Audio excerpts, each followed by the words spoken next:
కనుక నా ప్రియ సహోదరుడా, మరి డ్రెస్ కోడ్ ఎలా ఉంటుంది? నీట్గా ఉండాలి. ఎందుకంటే నువ్వు సువార్తను అందజేస్తున్నావు, జనుల మధ్యకి వెళ్ళి నువ్వు వాక్యాన్ని అందజేస్తున్నావు. నిన్ను అనేక మంది గమనిస్తున్నారు, నీ యాటిట్యూడ్ చూస్తున్నారు. మన హెయిర్ కట్ మంచిగా ఉండాలి, హెయిర్ కట్ చక్కగా చేసుకోవాలి, షేవ్ చేసుకోవాలి, పళ్ళు తోముకోవాలి, స్నానం చేయాలి, 2 times స్నానం చేయాలి, నీట్గా ఉండాలి, మంచి శుభ్రమైన బట్టలు. నువ్వు ఏ బట్టలు వేసుకుంటావు, ఏ కలర్ వేసుకుంటావు, డజంట్ మ్యాటర్, నీ ఇష్టం అది.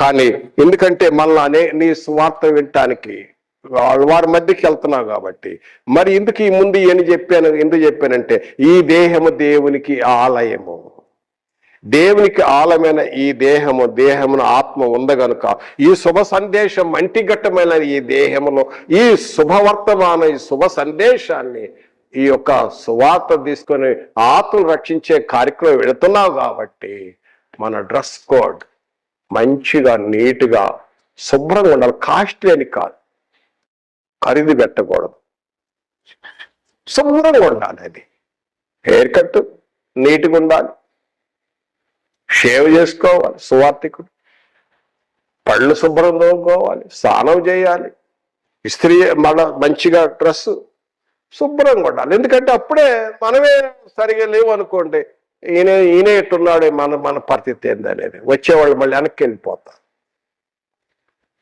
కాబట్టి నా ప్రియ సహోదరుడు, ఒక సువార్తని యొక్క లక్షణాలు ఇంకొక